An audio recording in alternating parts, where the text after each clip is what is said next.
మన కథల సమయంకు స్వాగతం. వైష్ణవి రచన అనిత గారు. ఇక కథలోకి వెళ్దామా? నీ భర్త గురించి ఏదైనా తెలిసిందా? జాలిగా అడిగిన ప్రభుత్వ ఆసుపత్రి నర్స్ వైష్ణవిని చూసి విరక్తిగా నవ్వింది శ్వేత. ఆయన ఏమన్నా తప్పిపోయారా ఏమిటి? వదిలేసి పారిపోయిన అతను ఎలాగమ్మా కనబడతాడు? ఏమిటి, అతను రాడమ్మా, రానే రాడు. వెనకబడి ఇష్టపడ్డాడమ్మా. నేనొక పిచ్చిదాన్ని, వాడు ఇష్టపడింది ఈ శరీరాన్ని అని అర్థం చేసుకోక నన్ను కన్నవారిని, తోడబుట్టిన వాళ్ళను ఏడిపించి అతన్ని నమ్మి వచ్చేశాను. ఏమిటి శ్వేత, నీలాంటి అమ్మాయిలు తెలిసే ఇలాంటి తప్పు చేయొచ్చా? తప్పేనమ్మా. అతని మీదున్న గుడ్డి నమ్మకం మిగిలిన వాటిని మర్చిపోయేటట్టు చేసింది. అతనికి నేను విసిగెత్తిపోయాను. వాడుకుని పారేసి వెళ్ళిపోయాడు. నేనిలా కడుపులో భారంతో జీవించడానికి దారి తెలియక చనిపోనూ లేక మధ్య రోడ్డులో నిలబడ్డున్నాను. ఆమె మొహాన్ని మూసుకుని ఏడవడంతో వైష్ణవి కళ్ళు చెమ్మగిల్లినాయి. నీ భర్త నువ్వు తీసుకున్న ఫోటో ఏదైనా ఉందా?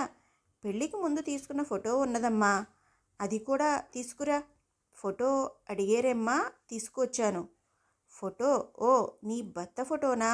ఇవ్వు చూద్దాం. నాకు తెలిసిన ఒక ఆయన పోలీసుగా ఉన్నారు. ఆయన దగ్గర ఈ ఫోటో ఇచ్చి వెతికించమని చెబుతాను. ఎలాగో దొరుకుతాడు, భయపడకు. శ్వేతను మోసగించి పారిపోయిన ఆమె భర్తను కనుగొన్నారా?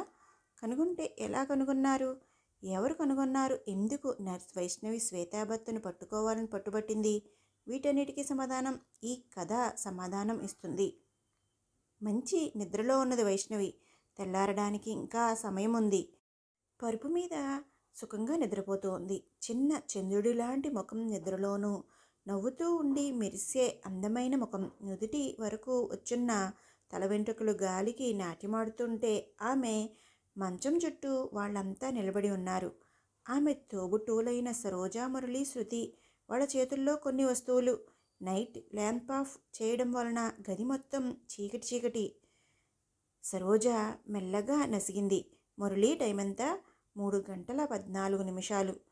రేడియం ముళ్ళు కలిగిన తన గడియారాన్నే చూస్తూ అతను చెప్పగా శృతి తొందరపెట్టింది. లేపేద్దామా? ఇంకా 2 నిమిషాలుంది, ఆగు అన్న అతను పూర్తిగా 2 నిమిషాలవడంతో గుసగుసమని స్వరం ఇచ్చాడు. ఇప్పుడు లేపు అన్న వెంటనే శృతి ఉత్సాహంతో చీకట్లో తడుముకుంటూ వైష్ణవి చెవి దగ్గర చేరి రహస్యంగా పిలిచింది. అక్కా, అక్కా. చెవి పక్కగా నిలబడ్డ సన్నని ధ్వని వలన వైష్ణవి యొక్క నిద్ర చిన్నగా చెదిరింది. చిన్న గొణుగుతో పక్కకు తిరిగి పడుకుంది. ఇప్పుడు ముగ్గురు కలిసి పిలవగా గబుక్కున లేచింది. గది మొత్తం చీకటిగా ఉండగా కళ్ళు పెద్దవి చేసుకుని చూసింది. కరెంటు పోయిందా? ఎవరో పిలిచారే. సరోజ, మురళి. ఎవర్రా నన్ను లేపింది? మెల్లగా పిలుస్తూనే చేతులు చాచి తడుముతూ తనకు అతి దగ్గరే అగ్గిపుల్ల గీస్తున్న శబ్దం వినబడింది. ఆశ్చర్యపడుతూ లేచి కూర్చుంది. చిన్న వెలుతురులో ముగ్గురు కనబడ ప్రశాంతంగా తల ఎత్తిన ఆమె మొహం వికసించింది. మురళి కొవ్వొత్తి వెలిగించి దాన్ని తీసుకుని గుండ్రని ఆకారంలో ఉన్న కేకు మీద గుచ్చింది Saroja. Happy birthday to you. Happy birthday to అక్కయ్య.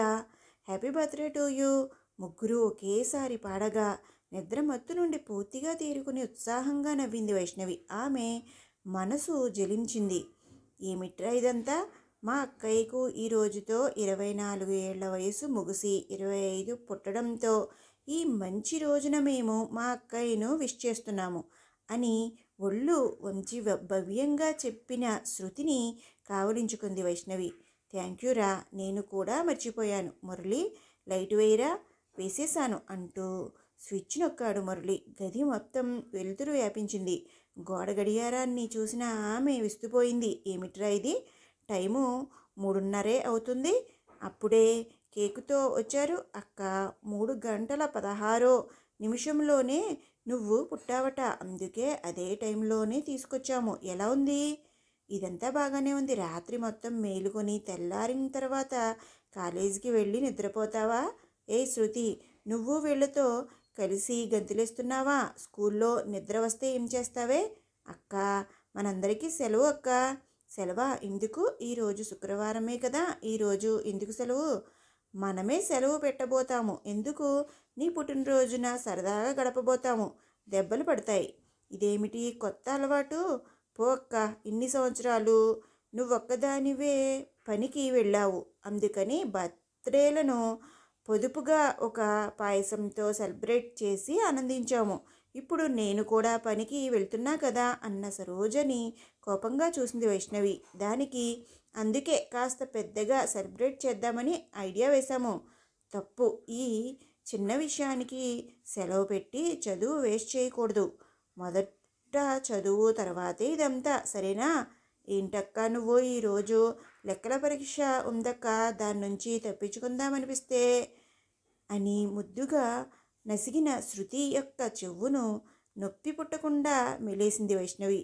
అల్లరి పిల్ల, లెక్కల్లో వీక్గా ఉన్నావని నిన్ను ట్యూషన్లోకి కూడా పంపుతుంటే నువ్వు లెక్కల పరీక్ష రోజే డిమికి కొడుతున్నావా? ముక్కలు చేస్తా. పోక్క, నువ్వెప్పుడూ ఇంతే. సరోజక్క, వచ్చే నెల నీ పుట్టినరోజు వస్తుంది కదా, అప్పుడు మనం ఎక్కడికైనా బయటికి వెళ్దాం, సరేనా? దాని గురించి అప్పుడు చూద్దాం. ఇప్పుడు నువ్వు పరీక్షకు చదువు. త్వరగా వెళ్ళు. మొదట కేకు కట్ చేయక్క, కొవ్వొత్తి కరిగిపోతుంది. అమ్మా నాన్న అందరూ లేవనీరా, ఈరోజు ఎక్కువ పని ఉన్నదని రాత్రికి ఇంటికి రానని నాన్న ఫోన్ చేసి నిన్న సాయంత్రమే చెప్పేశారు. అమ్మను మేమే లేపాము. బ్రష్ చేసుకొని ఇప్పుడు వచ్చేస్తుంది.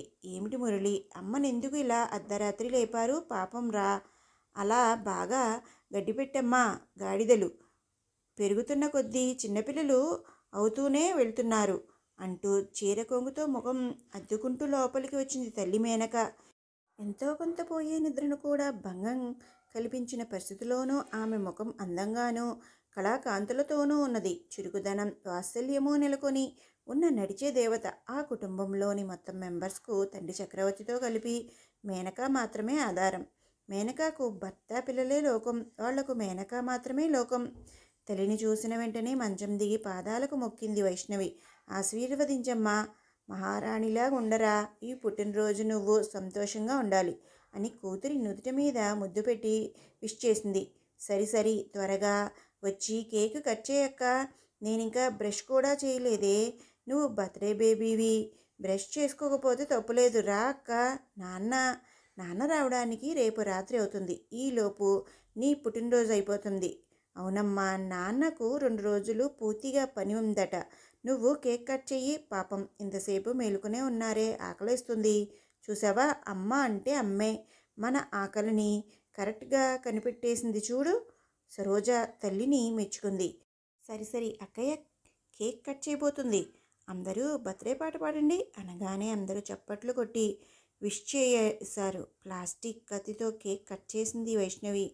మురళి దేన్నో ఒకటి పేల్చి జిగినా ముక్కలు పూల చినుకుల్లాగా ఎగురుతూ గదంతా తేలుతుంటే వైష్ణవి హృదయం జలధరించింది. అందరికీ కేక్ తినిపించి వాళ్ళు ఆమెకు తినిపించే ఆకాశం వెలుతురు అవడం మొదలుపెట్టింది. చాలు ఆటలాడింది. వెళ్ళి మీ పనులు చూసుకోండి. అమ్మకు చాలా పనున్నది. వైషు, నువ్వు వెళ్ళి మొదట స్నానం చేసిరా. శృతి, నువ్వు వెళ్ళి చదువుకో. సరోజ, నువ్వు అమ్మకు కొంచెం అంట్లు కడిగి పెట్టమ్మా అని అందరికీ తలో పని ఇచ్చింది తల్లి మేనక. అంటే అన్నయ్యకు మాత్రం పని లేదా? వాడు మాత్రం మీ ముద్దుబిడ్డ. శృతి అబద్ధమైన కోపంతో అడిగింది. ఎవరు చెప్పారు వాడికి పని ఉన్నది అమ్మా? నసిగాడు మురళి. ఈ గదిని చెత్త కాగితాలతో నింపింది నువ్వే కదా. నువ్వే ఈ గదిని శుభ్రం చేయాలి. మంచి పని అన్నా చెల్లి తల మీద చురుక్కున ఒక మొట్టికాయ వేశాడు. వాగుడుకాయ, నన్ను తగిలించకపోతే నీకు నిద్ర రాదే. మురళి, ఏమిట్రా అక్కడ శబ్దం? ఏం లేదమ్మా, శృతిని చదువుకోమన్నాను. వైష్ణవి నవ్వుతూ స్నానాల గదిలోకి వెళ్ళింది. బట్టలు ఉతుక్కుని స్నానం చేసి బయటకు వచ్చినప్పుడు నెయ్యి వాసన గుమగుమలాడ కేసరి తయారవుతూ ఉన్నది. మా కేసరి వాసన నోరురిస్తుంది. వచ్చేసావా? ఉండు వస్తున్నా అన్న తల్లి చెక్క అలమారా తెరచి ఒక లావుపాటి కవరు తీసి ఇచ్చింది. ఏంటమ్మా ఇది? కొత్త చీర, జాకెట్టు కూడా కుట్టించి ఉంచాను. సరిగ్గా ఉన్నదా? చూడు. చీర కట్టుకొని దీపం వెలిగించి దేవుడికి దండం పెట్టుకో. థ్యాంక్స్ అమ్మా. అక్క, ఒక నిమిషం అంటూ పరిగెత్తుకొచ్చింది సరోజ. ఏమిటే? ఇదిగో, ఇది నా బహుమతి అని పార్సెల్ జాపింది. ఏమిటే కొన్నావు ఆత్రంగా అడిగింది. నీ యూనిఫామ్ చాలా పాతబడిపోయింది, అందుకే కొత్తది కొన్నాను. ఎందుకే ఇంత ఖర్చు పెడుతున్నావు? నాన్న దగ్గర డబ్బు పిండే కొన్నాను. అక్క, ఇది నా యొక్క చిన్న బహుమతి అంటూ ఒక తెల్ల సాక్స్ను బహుమతిగా ఇచ్చాడు మురళి. వైష్ణవి కళ్ళు చెమ్మగిలాయి. నా పాకెట్ మనీతో ఇదే కొనగలిగాను. నాకు ఉద్యోగం దొరికిన తర్వాత నీకు పెద్ద బహుమతి కొనిస్తానక్క. చాలురా, నువ్వు చెప్పిందే చాలు. అందరూ జరగండి, నేను మా అక్కయ్యకి గిఫ్ట్ ఇవ్వద్దా అంటూ మిగిలిన వారిని పక్కకు తోస్తూ ముందుకు వచ్చిన శృతిని చూసి ఎగతాళిగా నవ్వాడు మురళి. అబ్బో, పెద్ద బహుమతా? ఈ సంవత్సరం ఏమిటో రబ్బరా చేతి రుమాలా? నేనేమీ మీలాగా పిసినారి కాదు. నా అక్కయ్యకు కొత్త లంచ్ బాక్స్ కొన్నాను. ఇందాక నచ్చిందా అంటూ ఆమె జాపిన బాక్సును ఆతృతతో తీసుకున్నది వైష్ణవి. వావ్, నేనే కొత్తగా ఒకటి కొనుక్కోవాలనుకున్నాను. పాత దాంట్లో గిన్నెల మధ్య రబ్బర్ తెగిపోయింది. అందుకే అక్క, అమ్మ నేను వెళ్ళి కొనుక్కొచ్చాము. సరే అమ్మా, పనికి టైం అవుతుంది. అందరూ త్వరగా టిఫిన్ తినడానికి రండి. వైషు, ఏంటమ్మా, నువ్వు తినేసి వెళ్ళే దోవలో నాన్నకు భోజనం క్యారియర్ ఇచ్చేస్తావా? సరే అమ్మా, త్వరగా తలదూకునిరా, నేను క్యారేజీ రెడీ చేస్తాను. సరే అమ్మా, అలాగే. ఫ్రిడ్జ్లో పువ్వులున్నాయి, అందరూ పెట్టుకోండి. లంచ్కి పెరుగన్నం పెట్టేనా? సరే అమ్మా అని అందరి దగ్గర నుండి ఒకేసారి జవాబు రాగానే మేనక వంటగదిలోకి వెళ్ళింది. నలుగురు హడావిడిగా తమ పనులకు బయలుదేరారు. డ్రెస్ మార్చుకుని తలదువ్వుకొని అమ్మ ఇచ్చిన పువ్వులు పెట్టుకొని 4 ఇడ్లీలు తినేసి శృతి, మురళి సైకిల్ వెనక సీట్లో కూర్చోగా ఇద్దరు స్కూలుకు బయలుదేరారు. సరోజ తొందరపడుతూ తన టీచర్ పనికి బయలుదేరి వెళ్ళింది. చివరగా వైష్ణవి రెడీ అయింది. వైషు, ఇది నీ లంచ్ బాక్స్. ఈ క్యారియర్ నాన్నకు మర్చిపోకుండా తినమని చెప్పు. సరే అమ్మా, బస్సుకు చిల్లర ఉందా? ఉందమ్మా, వెళ్ళొస్తా అంటూ తన హ్యాండ్ బ్యాగ్లోంచి బాక్స్ పెట్టుకుని హ్యాండ్ బ్యాగ్ను భుజాలకు తగిలించుకుని తండ్రి క్యారేజ్ బుట్టను చేతిలోకి తీసుకొని బస్ స్టాప్ వైపుకు నడవడం మొదలుపెట్టింది. తండ్రి ఉండుంటే ఆయన తన 2 వీలర్ వాహనం మీద నన్ను తీసుకువెళ్ళి వదిలిపెట్టి ఆ తరువాత తన ఆఫీస్కి వెళ్తారు. ఈరోజు తండ్రి ఓటీ చేస్తున్నందువలన తనకు ఈరోజు బస్సు ప్రయాణం. ఆమె బస్టాండ్కు 100 మీటర్ల దూరంలో వస్తున్నప్పుడు ఎక్కువ గుంపుతో వస్తుంది ఆ బస్సు. వచ్చే బస్సు బస్టాండ్లో ఆగలేదు. తరువాతి బస్సునైనా పట్టుకోవాలి. వెళ్ళేదోవల ఒక స్టాపింగ్ ముందే దిగి తండ్రి క్యారియర్ ఇచ్చేసి 9 గంటలలోపు హాస్పిటల్లోకి వెళ్ళిపోవాలి. నడక వేగం పెంచింది. నడుస్తున్నప్పుడే తన చుట్టూ ఏదో హడావిడి కనబడి చూపులను తిప్పింది. తన ఎదురుగా వస్తున్న వారి చూపులో భయం కనబడ తాను అయోమయంలో వెనక్కి తిరిగింది. దబదబా మనే శబ్దంతో ఆయాసపడుతూ ఒకడు పరిగెత్తుకు వస్తుండగా 4-5 మగవాళ్ళు అతన్ని తరుముకుంటూ వస్తున్నారు. ఏదైనా పొట్లాట? వైష్ణవి ఒళ్ళు వణకడం మొదలైంది. బరువైన దేహంతో గుండు కొట్టించుకున్న తాతో ఎత్తుగా పరిగెత్తుకు వస్తున్న అతన్ని తరుముకొస్తున్న వాళ్లలోని ఒకడు వైష్ణవిని చూసి అరిచాడు. మేడం, వాణ్ణి పట్టుకోండి, వాణ్ణి పట్టుకోండి. హలో, బ్లూ చీర, అతన్ని పట్టుకోండి. గంభీరమైన స్వరంతో అతను అరుస్తూ పరిగెత్తి వస్తుంటే ఆమె ఎక్కువ ఆశ్చర్యపోయింది. బ్లూ చీర? నాకే చెబుతున్నాడా? ఎవరతనో? ఎందుకని వీణ్ణి తరుముతున్నారు? ఈ రౌడీ గుంపుతో నన్ను కలిపేస్తారు లాగుందే. హలో, మిమ్మల్నే పట్టుకోండి, లేకపోతే అతన్ని కిందకు తోసేయండి ప్లీజ్. వైష్ణవి భయంతో ముందు పరిగెత్తుకొస్తున్న అతన్ని చూసింది. అత్యంత వేగంగా పరిగెత్తున్నాడు అతను. జింకను తరుముతున్న చిరుత పులి పరుగు కాదు అది. చిరుత పులి దగ్గర నుండి తన ప్రాణాన్ని కాపాడుకోవడానికి భయంతో పరిగెడుతున్న జింక పరుగు. వీణ్ణి పట్టుకోవాలా? ఒకవేళ వీణ్ణి చంపడానికి తరుముతున్నారా? ఒక ప్రాణం పోవడానికి మనమెందుకు కారణం ఉండాలి? మాట్లాడకుండా వెళ్ళిపోదాం అనుకుని తిరిగిన క్షణంలో అది జరిగింది. డామ్ అంటూ ఆమె కుడి భుజంపై బలంగా డాష్ కొట్టాడు అతను. డాష్ కొట్టిన వేగంలో వైష్ణవి కుడి చేతిలో ఉన్న క్యారియర్ బుట్ట దూరంగా వెళ్ళి పడిపోయి చెల్లాచెదరైంది. హఠాత్తుగా డాష్ కొట్టిన షాక్లో వేగంగా బ్యాలెన్స్ తప్పింది. బొంగరంలా ఒక చుట్టు తిరిగి బ్యాలెన్స్ పోయి కింద పడిపోతున్నప్పుడు ఒక మగవాడి బలమైన చెయ్యి ఆమెను పట్టుకుని ఆపింది. ఏం జరిగిందని ఆమె తెలుసుకునేలోపు అదే గంభీరమైన స్వరం మళ్ళీ వినబడింది. హలో, మీకు ఏం కాలేదే? అతని ఇనుము లాంటి చేయి తనని పట్టుకున్నదని తెలుసుకుని బెదిరి అతని దగ్గర నుండి తన చేతిని విడిపించుకుని నిలబడ్డది. అతన్ని చూసింది. తనని డాష్ కొట్టిన అతను చాలా దూరం వెళ్ళిపోయాడు. అతన్ని ఇప్పుడు 7-8 మంది ఉన్న గుంపు తరుముతోంది. తన దగ్గర నిలబడున్న అతను కూడా అతన్ని పట్టుకోవాలనే పరుగుకు రెడీ అవుతూనే అడిగాడు, మ్యామ్, మీకేం కాలేదే? లేదు. సరే, మీ వస్తువులన్నీ కింద పడున్నాయి చూడండి, అవి తీసుకోండి అంటూనే అతను వదిలిపెట్టిన పరుగును మొదలుపెట్టాడు. వైష్ణవి కోపంతో అతన్ని తిట్టింది. రౌడీ వెధవలు, వీళ్ళ రౌడీతనానికి హద్దే లేకుండా పోయింది. పోలీసు వాళ్ళంతా ఏం చేస్తున్నారో ఆమె పెద్ద స్వరంతో తిట్టినా పరిగెత్తిన అతను ఆయాసంతో నిలబడి తిరిగాడు. వైష్ణవి ఒళ్ళు బలంగా వణికింది. భయంతో ఎంగిలి మింగుతూనే అతన్ని చూసింది. ఒకే క్షణం ఆమెను చూసేసి అతి చిన్న నవ్వు పారేసి తన బలాన్నంతా కూడగట్టుకుని మళ్ళీ పరిగెత్తడం మొదలుపెట్టాడు. అతడు తన కళ్ళ నుండి తప్పిపోగా కొంచెం ప్రశాంతతో కిందకు చూసింది. పొద్దున్న తల్లి తొందరపడి ఆశగా వండిన కేసరి ఇడ్లీలు, అన్నము చిందరవందరగా పడున్నాయి. కళ్ళల్లో నీరు నిండింది. ఇది నాన్న కోసం ఇచ్చిన లంచ్లా అయిందే. బయట తింటే ఆయనకు పడదనే కారణంగా ఆయన ఎక్కువ సమయం పని చేయవలసిన రోజులలో లంచ్ టిఫిన్తోనే తీసుకువచ్చి ఇస్తుంది వైష్ణవి. మనసు మండుతుంటే, ఒంగుని పాత్రలు సేకరిస్తుంటే కుడి భుజం బాగా నొప్పి పుట్టింది. ఇనుములాగా ఢీ కొట్టాడే ఆంబోతు పక్క నుండి వెళ్ళుండొచ్చు కదా. మనసులో శపించుకుంటూ ఎడం చేత్తో నొప్పి పుడుతున్న చోటును నొక్కుంది. అరెరే, భోజనమంతా చిందిపోయిందే.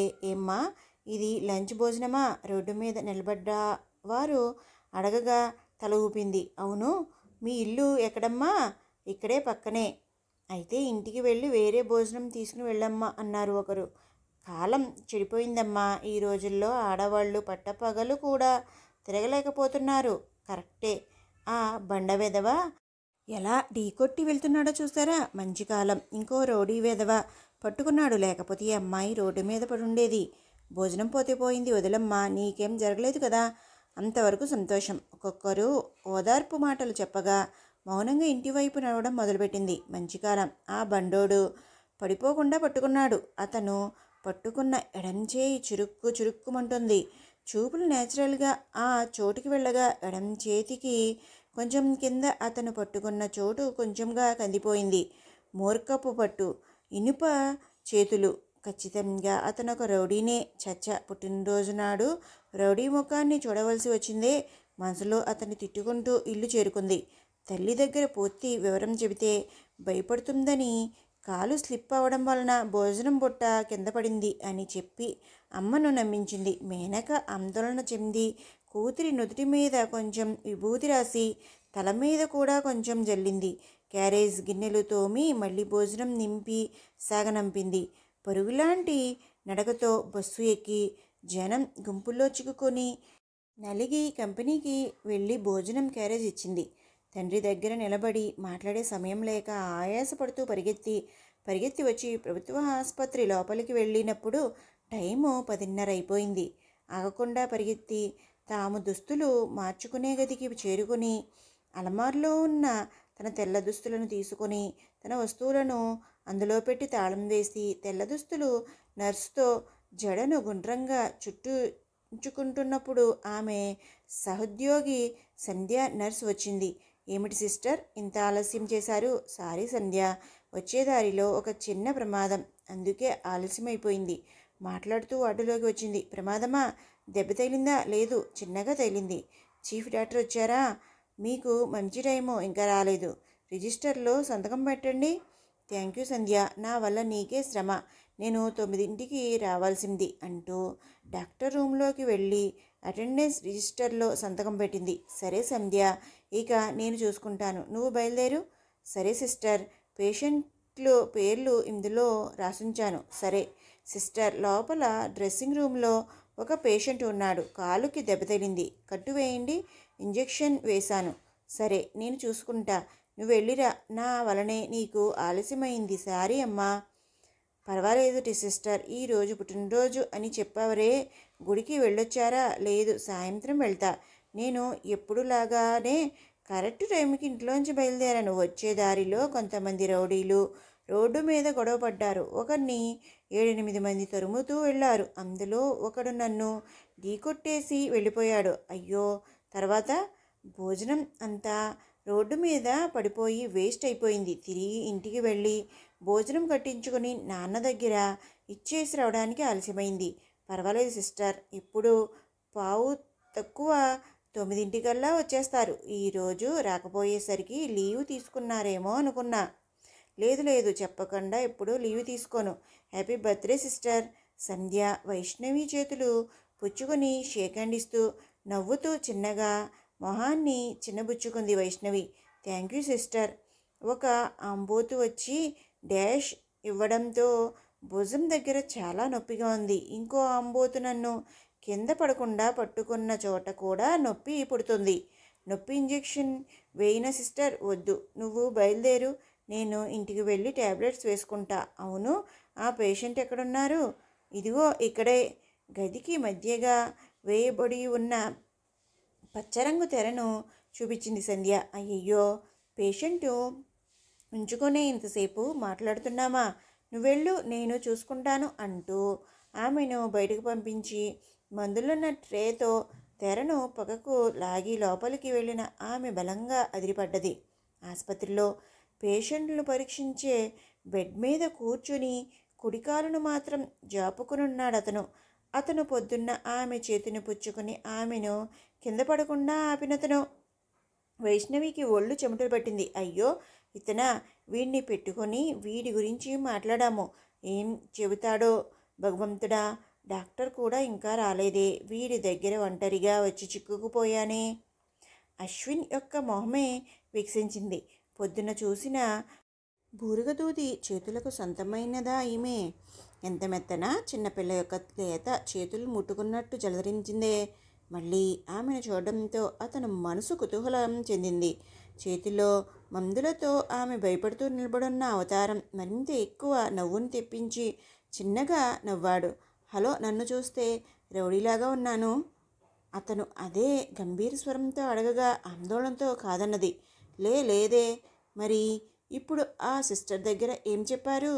పొంచి వినడం తప్పు. అది అవతలి వారు మాట్లాడే రహస్యమైతేనే. మీరు లౌడ్ స్పీకర్ లేకుండానే లౌడ్ స్పీకర్ లాగా ప్రచారం చేశారే, దీన్ని దాక్కుని దొంగతనంగా వినాలా? అది నేను మీ గురించి మాట్లాడలేదు. వేరే ఎవరి గురించి? ఓ, మీ మీద డాష్ కొట్టిన ఆ అంబోతు గురించి మాట్లాడారా? దెబ్బ బాగా తగిలిందో అన్న అతన్ని కోపంగా చూసింది. అదంతా ఏమీ లేదు. మీకు ఎక్కడ గాయం? అతని బరువు 120 కిలోలు. డాష్ కొడితే నొప్పి పుట్టకుండానా ఉంటుంది? మర్చిపోకుండా మందు వేసుకోండి. అతను సహజంగా మాట్లాడితే భయము తడబాటు తగ్గిపోగా మందుతో వెళ్ళింది. ఏం గాయం సార్, చూపించండి. మందులను టేబుల్ మీద ఉంచి దూది ముక్కతో అతని దగ్గరకు జరగగా కుడికాలు జాపాడు. ప్యాంటును కొంచెంగా మడత పెట్టుకొని మోకాలుకు దగ్గరగా చర్మం గోక్కుపోయి ఉండగా నెత్తురు గడ్డ కట్టింది. అరే, ఎలా ఏర్పడింది? ఆమె ఆందోళన చెందడం ఎంజాయ్ చేశాడు. రోడ్డు మీద పడడంతో దెబ్బ తగిలింది. పడిపోయారా? అరేరే, గాయం బాగా లోతుగా ఉండేట్టుందే అంటూ ఒక చేతితో అతని కాలు పుచ్చుకొని దూదితో గాయాన్ని శుభ్రపరిచింది. కాలును కదపకండి, కొంచెం నొప్పిగానే ఉంటుంది, ఓర్చుకోండి. నవ్వుతూ తల ఊపాడు. ఇప్పుడు మందు రాయబోతాను, మంట పుడుతుంది, ఇక్కడ చూడకండి. సరి అన్న అతను ఆమె ముఖాన్ని చూశాడు. లేతగాను దయతో కలిగిన తెల్లటి ముఖం. ఆమె ట్రీట్మెంట్ చేసిన విధము, మాట్లాడిన విధము చూసి ఆనందించాడు. నెమలితో రాసినట్టు మంచు బిందువులు జల్లుతున్నట్టు ఉండడంతో అతను మైమరిచి ఆనంద సాగరంలోకి వెళ్ళిపోయి ఉండటంతో వైష్ణవి మందు రాసి గాయానికి కట్టుకడుతూ అడిగింది. ఏం సార్, ఎవరతను? ఎవరు? అతనే. ఒకడిని తరుముకుంటూ వెళ్ళారే, అతనా? అతను ఒక హంతకుడు, దొంగ. అలాగైతే మీరు పోలీసా? దొంగ పోలీసు ఆట ఆడుతున్నారా? ఏమిటి ఎగతాళా? మరి మీరు చెప్పేది అలాగే ఉంది. ఎందుకని నన్ను చూస్తే పోలీసులాగా తెలియడం లేదా? అతను అడగ ఎగతాళిగా నవ్వింది. తెల్ల చొక్కా, నీలిరంగు జీన్సు పోలీసు యూనిఫామా? హలో, పోలీసులంటే ఎప్పుడు కాకి డ్రెస్సు వేసుకునే ఉండాలా? మేమంతా కలర్ డ్రెస్ వేసుకోకూడదా? సీరియస్గా అడిగాడు. అప్పుడే ఆమె అతన్ని నెమ్మదిగా చూసింది. మిలిటరీ పోలీస్ కటింగ్ క్రాఫ్, లిమిట్గా కత్తిరించుకున్న మీసాలు, క్లీన్ సేవ్తో ముఖం తలతల్లాడుతోంది. దృఢమైన శరీరం, కూర్చున్న పొజిషన్లోనూ నిటారు రూపం, గట్టి కండరాలు, సరాసరి మనిషి కంటే కొంచెం ఎత్తు ఎక్కువ. కళ్ళల్లో షార్ప్నెస్. భయంగా లేచింది. ఆమె కళ్ళల్లో కనబడ్డ బెరుకుతనం చూసి కళ్ళు పెద్దవి చేసి అడిగాడు అశ్విన్. నమ్మకం వచ్చిందా సార్? మీరు నిజంగానే పోలీసా? ఇంకా నమ్మలేదా? లేదు సార్, నేను నిజమైన పోలీసుని ఇంతవరకు ఇంత దగ్గరగా చూడలేదు. సినిమాలోనూ చూశాను. అదే. సరే, నన్ను బాగా చూసుకోండి. ఏమిటి దగ్గరగా చూడలేదన్నారుగా? ఎక్స్క్యూజ్ మీ సార్ అనే భవ్యమైన స్వరం వినబడడంతో ఆమె వెనక్కి తిరిగింది. కాకి దుస్తుల్లో కొంచెం పెద్ద మీసాలతో కానిస్టేబుల్ ఒకరు నిలబడ్డారు. చెప్పండి రమణ, వాడేం చెబుతున్నాడు? ఆ మనిషి తాళి చైన్ వాడి దగ్గరే ఉన్నది సార్, తీసుకున్నాము. వాడిప్పుడు లాకప్లోనే ఉన్నాడు. ఆ ఆడమనిషి దగ్గర చైన్ ఇచ్చేశారా? ఇంకా లేదు సార్, మీరు వస్తే స్టేట్మెంట్ చేసి ఇదిగో వస్తున్నా అంటూ ప్యాంట్తో గాయాన్ని మోసి అశ్విన్ కిందకి దిగాడు. హడావిడి పడుతున్న ఆయన్ని ఆపింది వైష్ణవి. అయ్యో, కాలు కింద పెట్టకండి, ఇప్పుడే కదా కట్టు వేసింది. డాక్టర్ వచ్చిన తరువాత చూపించి. ఏమండి, ఇది ఒక మామూలు గాయం, దీనికి ఈ ట్రీట్మెంటే ఎక్కువ. నాకు చాలా పనుంది, వెళ్ళిరానా? జాగ్రత్తగా చూసి వెళ్ళండి అంటూ ఆయనతోనే వెళ్ళింది. పోలీస్ అతను వేగంగా బయటకు వెళ్ళి పోలీసు వాహనంలో ఎక్కి బండిని తీశాడు. వాకిటి వరకు వెళ్ళిన తను వెనక్కి తిరిగాడు. నిలబడి సంకోచంతో ఆమెను చూశాడు. హలో మేడం, చెప్పండి సార్. ఇప్పుడు నేను పోలీసునని నమ్ముతున్నారా? నమ్ముతున్నాను సార్. మంచిది. నా పేరు Ashwin, Gandhinagar police station inspector. ఓ, మీ పేరు ఏమిటని చెప్పనేలేదు. నా పేరు వైష్ణవి. వావ్, బాగా సూట్ అయిన పేరు. మీ అభిమానమైన చికిత్సకు థ్యాంక్స్. ఆ తరువాత మీకు నా బర్త్డే గ్రీటింగ్స్. ఆశ్చర్యంతో కళ్ళు పెద్దవి చేసింది. ఛాన్స్ దొరికితే మళ్ళీ కలుసుకుందాం, బాయ్ బాయ్ అంటూ అతను వ్యాన్లోకి ఎక్కి కూర్చుని చెయ్యోపగా వాహనం బయలుదేరింది. వైష్ణవి వాకిల్లోనే కదలకుండా నిలబడింది. పెద్ద పొట్టతో తన ముందు కూర్చున్న ఆమెకు బ్లడ్ ప్రెషర్ పరీక్ష చేస్తుంది వైష్ణవి. ఎటో చూస్తూ కూర్చునుంది ఆమె. కళ్ళు నీరసించి పోయిండగా ఎండిపోయిన దేహము, విచారంతో ఉన్న ఆమె ముఖం, ఆమెను చూడడానికి మనసు బాధపడింది. శ్వేత, అమ్మా, నీ భర్త గురించి ఏదైనా తెలిసిందా? జాలిగా అడిగిన వైష్ణవిని చూసి విరక్తిగా నవ్వింది ఆమె. ఆయనేమన్నా తప్పిపోయారా ఏమిటి? వదిలేసి పారిపోయాడు అతను. ఎలాగమ్మా కనబడతాడు? ఏమిటి? అతను రాడమ్మా, రానే రాడు.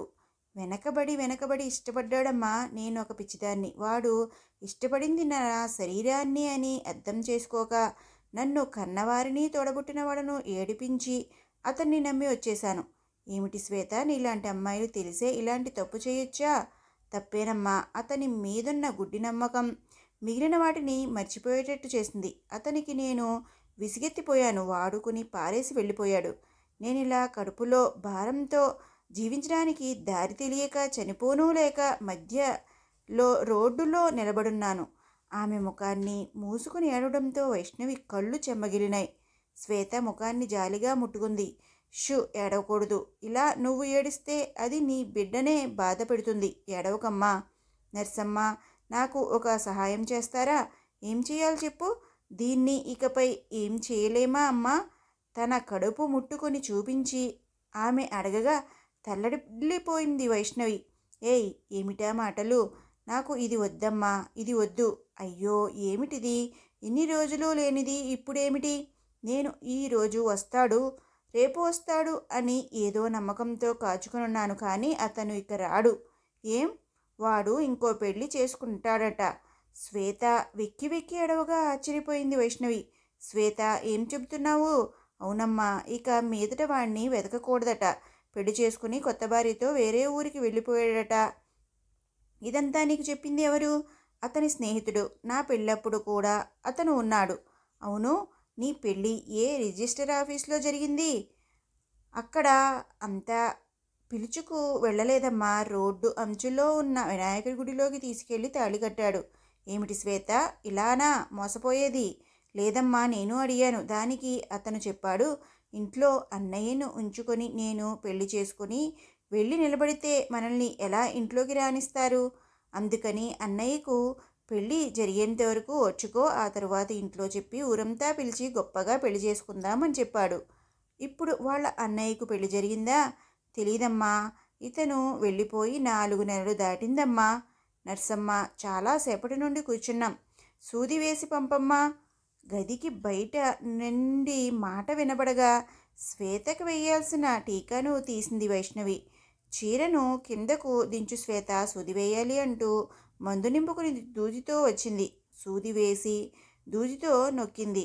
ఇలా చూడు శ్వేత, అనవసరమైన ఆలోచనలతో నీ మనసు పాడు చేసుకోకు. ఇప్పుడు మాట్లాడడానికి నాకు టైం లేదు. వచ్చే బుధవారం మళ్ళీ చెకప్కు రా, మాట్లాడదాం, సరేనా?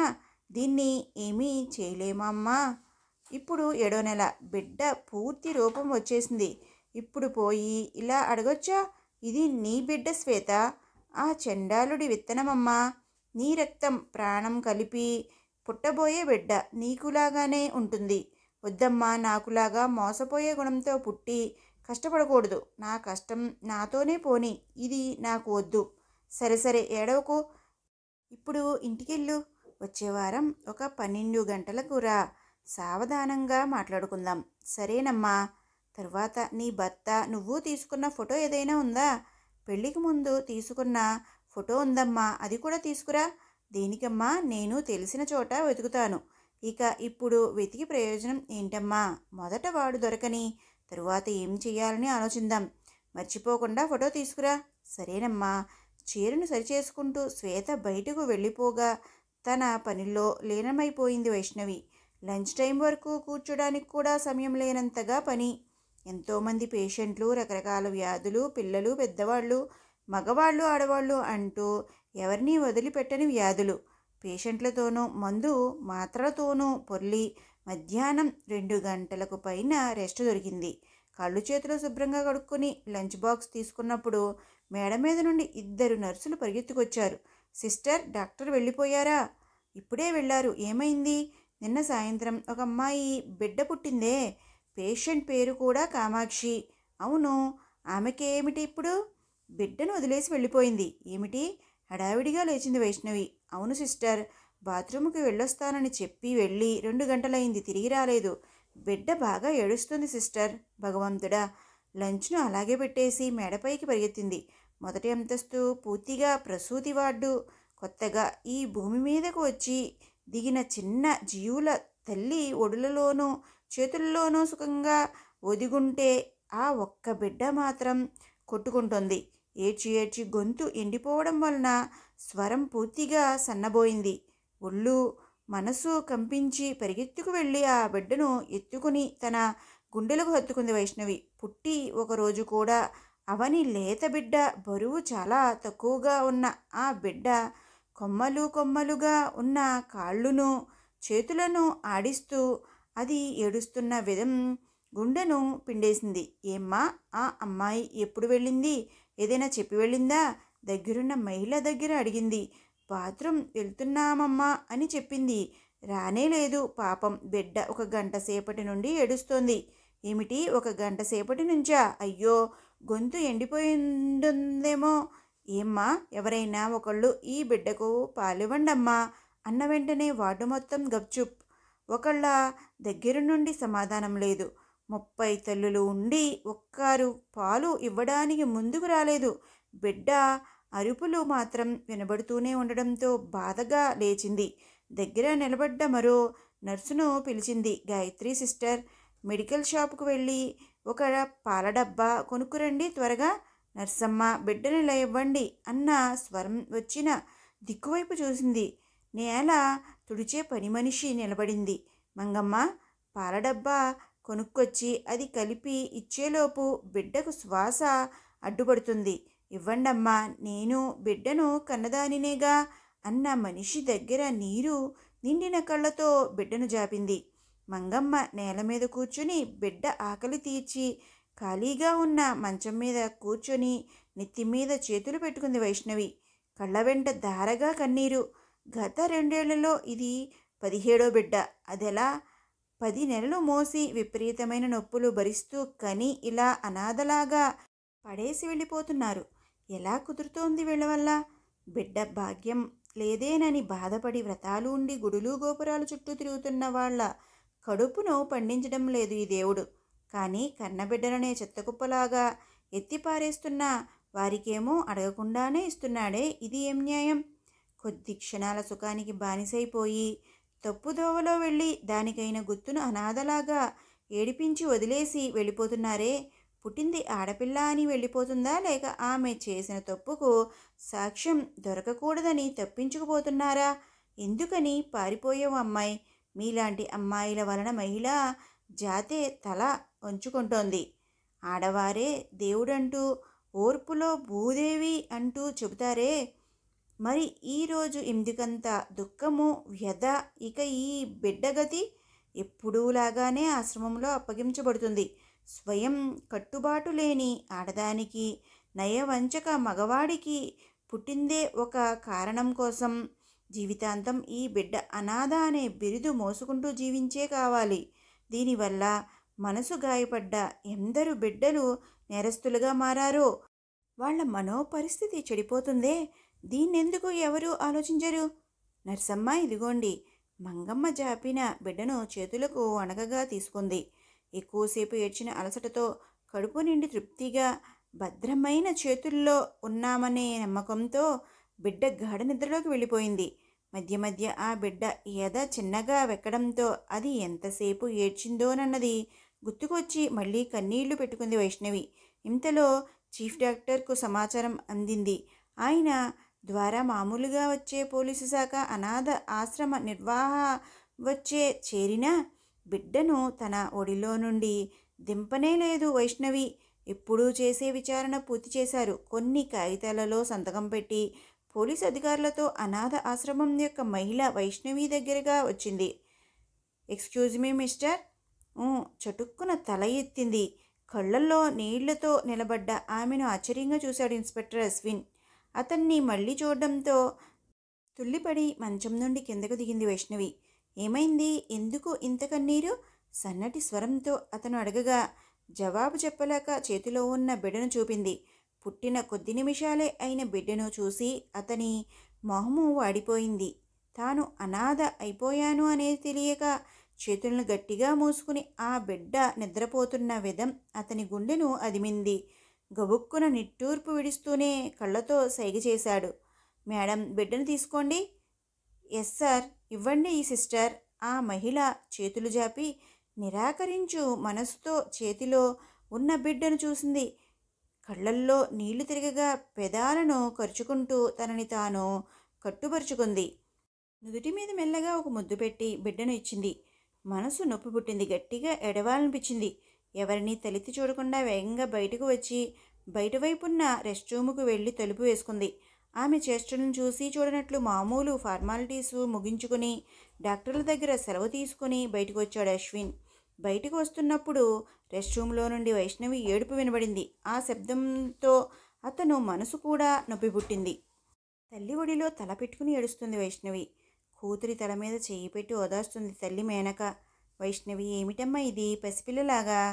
కుదరడం లేదమ్మా. ఆ పసిబిడ్డ ఏడుపును నేను మర్చిపోలేకపోతున్నాను. ఇంకా నా చెవిలో ఆ ఏడుపు శబ్దం వినపడుతూనే ఉంది. ఆ బిడ్డకు అలా రాసిపెట్టాడు దేవుడు. మనం ఏం చేయగలం? అవన్నీ మనుషులు చేసిన తప్పమ్మా. దీన్ని దేవుడి మీద నెంపంగా వేయకూడదు. సరే, ఆ అమ్మాయికి ఏం కష్టమో, ఎలాంటి పరిస్థితిలో కన్నదో. ఎలాంటి పరిస్థితి అయితే ఏంటమ్మా? కన్న బిడ్డను ఇలా అనాథలాగా పడేసి వెళ్ళడానికి ఆమెకు మనసెలా వచ్చింది? ఇది పాపం కదా. వైష్ణవి పక్కనే కూర్చున్న సరోజ అందుకుంది. పాపమే అక్క. రోజు ఇలాంటి పాప కార్యాలు జరుగుతున్నాయి కాబట్టే అక్కడక్కడ సునామీలు, భూకంపాలు వస్తున్నాయి. దీనికంతా ఏడిస్తే రోజు ఏడుస్తూ ఉండాల్సిందే. నా మనసు చల్లబడలేదు సరోజ. ఇప్పుడు తలుచుకుంటే కూడా. తలుచుకోకు అక్క. హాస్పిటల్ సమస్యను అక్కడే వదిలేసి ఇంటికిరా, లేకపోతే ప్రశాంతత పోతుంది. ఇందుకే ఈ నర్సు ఉద్యోగమే వద్దని చెప్పాను. నువ్వే సేవ చేసే పని ఇందులో దొరికి హాయి, మనశ్శాంతి వేరే దేంట్లోనూ దొరకదు అని చెప్పి పట్టుబట్టి చేరావు. ఇప్పుడు చూడు, నెలలో 10 రోజులు ఇలా ఏదో ఒక కేసు గురించి ఏడుస్తూ తినకుండా వస్తుంటావు. వైషు, మెత్తని మనసు ఉండొచ్చు, ఇలా అన్నిటికీ ఎడవకూడదురా. సారీ అమ్మా, నేను ధైర్యంగానే ఉన్నాను. కొన్ని సమయాలలో నాకే తెలియకుండా. ఏమక్క, ఈ నర్సు ఉద్యోగానికే నువ్వు ఇలా అయితే నువ్వొక డాక్టర్గానో పోలీసుగానో అయ్యుంటే ఏం జరుగుండేదో? సరోజ ఎగతాళిగా అడగగా గబుక్కున లేచి కూర్చుంది వైష్ణవి. ఏం? ఎందుకా? ప్రతిరోజు ఎన్నో ప్రమాదాలు, హత్యలు, దోపిడీలు అంటూ ఎంతో రక్తం చూడవలసి వస్తుంది. దానికంతా ఎంతో మనోబలం కావాలో తెలుసా? వైష్ణవికి అనుకోకుండా అశ్విన్ జ్ఞాపకం వచ్చాడు. అతను బిడ్డను చూసి బాధపడ్డాడు. అది అతని మొహంలో క్లియర్గా కనబడింది. కానీ అతను తనకలాగా ఎడవలేదే. అతి సుఖంగా మనసును దృఢపరుచుకుని డ్యూటీ బాధ్యతలో దిగిపోయాడే. అదేనా ధైర్యం? అది నా దగ్గర లేదా? అతనికి ఇలాంటి కన్నీరు, నష్టము అలవాటు అయిపోయి ఉండొచ్చు. నేను అలవాటు చేసుకోవాల్సిందే. దీనికోసం భయపడితే నేను ఏడ్చి అమ్మను బాధ పెట్టించవచ్చా? అన్నిటికీ ధైర్యంగా ఎదుర్కోవద్దా? కళ్ళు తుడుచుకుంది. ఏమ్మా, డిన్నర్కు వస్తావా? నువ్వు వెళ్ళమ్మా, నేను మొహం కడుక్కుని వస్తాను. సరోజ, నువ్వురా. అందరూ తినేస్తే నా పని పూర్తవుతుంది. ఇదిగో వస్తున్నానమ్మా అన్న వెంటనే కూతురి గదిలో నుండి బయటికి వచ్చింది మేనక. హాల్లో కూర్చుని టీవీ న్యూస్ చూస్తున్న చక్రవర్తి భార్యను చూసి వెంటనే సౌండ్ తగ్గించాడు. ఏం చెబుతుంది నీ కూతురు? ఎప్పుడు జరిగేదే. ఎవరితో ఒకతే ఆడపిల్లనని కని అలాగే పడేసి వెళ్ళిపోయిందంట. అది తలుచుకొని ఇది ఒకటే ఏడుపు. దీనికి ఎప్పుడు మనసు దృఢపడుతుందో. నేనొకటి చెబితే వింటారా? ఏమిటి? దానికి ఒక వరుణ్ణి చూడండి. ఏమిటి, పెళ్లి చేసేద్దామంటావా? అవును, దానికి వయసు 25 అవుతుందే. ఇప్పుడు చేస్తేనే కదా సరిగ్గా ఉంటుంది. దాని తర్వాత సరోజ పెళ్ళిడుకు వచ్చింది. ఎన్నో రోజులు ఆడపిల్లలను ఇంట్లోనే పెట్టుకోగలం. సరే చూద్దాం. త్వరగా చూడండి, లేకపోతే ఇది ప్రతి విషయాన్ని చూసి బాధపడి ఒళ్ళు పాడు చేసుకుంటుంది. ఇప్పటికే మనసును శరీరంను బలం లేదు. పిరికి పిల్లలా తయారైంది. సరి నేను నాకు తెలిసిన వాళ్ళ చోట చెప్పి ఉంచుతాను. దానికి నువ్వు కొంచెం బలమైన ఆహారం పెట్టి ఒళ్ళు సరిచెయ్యి. సరేనండి, టీవీ ఆపేసిరండి, డిన్నర్ చేద్దురు గాని. తీసిపెట్టు, వస్తాను అన్నప్పుడు ముఖం తుడుచుకుంటూ వచ్చింది వైష్ణవి. వైషు, ఇలా రా అమ్మాయి. ఏం నాన్న? ఏమిటమ్మా ఇది? ఎందుకు ఇలా ప్రతి విషయానికి బాధపడుతూ నీ ఒళ్ళు పాడు చేసుకుంటున్నావు? సారీ నాన్న. మనసు ధైర్యంగా పెట్టుకోమ్మా. జీవితంలో ఇంకా ఎన్నో ఉన్నాయి. వాటన్నిటినీ ఎదుర్కోవద్దా? సరే నాన్న. నీకు ఈ ఉద్యోగం నచ్చలేదా అమ్మా? అయ్యో, నచ్చింది నాన్న. పూర్తి మనసుతోనే ఇది చేస్తున్నాను. మరెందుకు ఇంతలా క్షోభపడుతున్నావు? నేను మనిషినే కదా నాన్న. ఎంతోమంది పేషెంట్లను చూస్తున్నాను. వాళ్ళు నొప్పితో కష్టపడుతున్నప్పుడు నా మనసు బాధపడుతుంది. కానీ పసిపాప గుక్కపట్టి ఏడుస్తున్నప్పుడు నన్ను నేను కంట్రోల్ చేసుకోలేకపోయాను.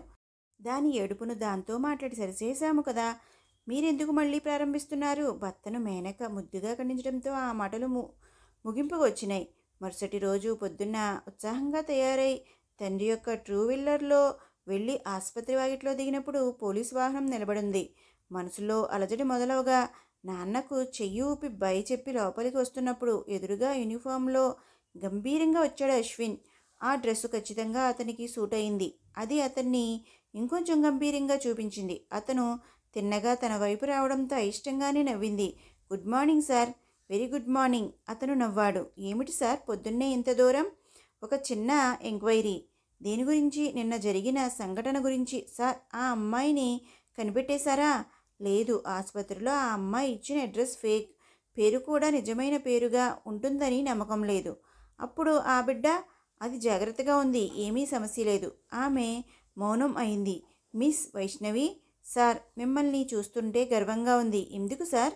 ఇంకొకరి కోసం కన్నీరు చిందించడం పెద్ద విషయం, అపూర్వం కూడా. కానీ మనస్సును ఇంత మెత్తగా పెట్టుకోకండి. ఎప్పుడూ ధైర్యంగా ఉండాలి. ముఖ్యంగా మీలాంటి ఆడవాళ్ళు మరికొంచెం ఎక్కువ ధైర్యంగా ఉండాలి. ఇది సలహా అని అనుకోకండి. మీ మీద శ్రద్ధగా తీసుకోండి అన్న అతన్ని ఆశ్చర్యంతోనూ బిడియంతోనూ చూసింది. తప్పుగా అర్థం చేసుకోకండి. నిన్న మీరు అంతగా ఏడవడం కష్టం అనిపించింది. అది నేను సరి, నాకు అర్థమవుతుంది. మీ ఉద్యోగానికి ఈ దయాగుణం, జాలిగుణం అవసరమే. అదేలాగా మనోదృఢం కూడా కావాలి.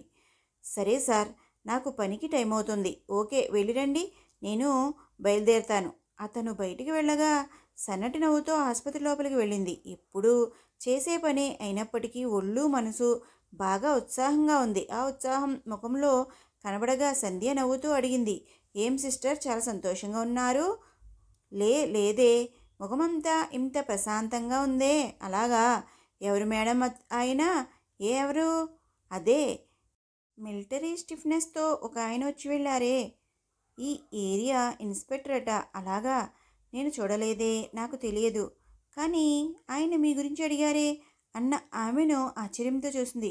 నన్ను నా గురించి అడిగారా? ఊ, ఏమని అడిగారు? వైష్ణవి రాలేదా అని హక్కుగా అడిగారు సిస్టర్. అదా, అది నిన్న ఒక పేషెంటు బిడ్డను వదిలిపెట్టి వెళ్ళిపోయిందిగా, దాని గురించి ఎంక్వైరీకి వచ్చుంటారు.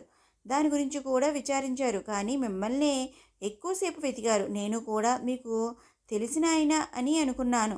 అదంతా ఏమీ లేదు. మనిషి హీరోలాగా సూపర్గా ఉన్నారు సిస్టర్. మీరు కూడా చూశారు. నేనా ఎప్పుడు బయట నిలబడి మాట్లాడటాన్ని చూసుంటుందే. అదే, పోయిన వారం మీ పుట్టినరోజున ఆలస్యంగా వచ్చారు. నేను కూడా ఆయన కాలుకు గాయం ఏర్పడ్డది, కట్టువేయండి అని చెప్పాను. ప్రశాంతంగా శ్వాస వదిలింది. ఓ ఆయనే ఆ రోజు మఫ్టీలో వచ్చారు. ఈరోజు కాకి బట్టలతో టిప్టాప్గా ఉన్నారు. సరి నువ్వు ఇంటికి వెళ్ళొద్దు. చీఫ్ డాక్టర్ వస్తే నైట్ డ్యూటీ చేసేవాళ్లకు ఇంకా ఇక్కడ ఏమిటి పని అని అడుగుతారు. బయలుదేరు. అవును, ఆయన వచ్చేలోపు వెళ్ళిపోవాలి, లేకపోతే అప్పడంలా వేయించేస్తారు. Bye sister. బై. నవ్వుతో వైష్ణవి తల ఊపి సంధ్య తన బ్యాగును తీసుకుని బయలుదేరింది. ఒంటరిగా విడిచిపెట్టడంతో అశ్విన్ జ్ఞాపకం వచ్చాడు. మిమ్మల్నే ఎక్కువసేపు వెతికారు అనే మాటలు చెవిలో ఏకోలాగా వినిపించగా తనలో తాను నవ్వుకుంది. రక్త పరిశోధన కోసం ఒక పేషెంటు చేతి నగరంలోకి సూదిగుచ్చి రక్తం తీస్తున్నప్పుడు శ్వేత యొక్క బిడియమైన స్వరం వినబడింది. నర్సమ్మ, లోపలికి రావచ్చా? రా శ్వేత అన్న వైష్ణవి ఇంజెక్షన్లోకి తెగిన అంత రక్తం వచ్చిన వెంటనే సూదిని లాగేసి దూది పెట్టి నెత్తురు తీసిన చోట నొక్కింది.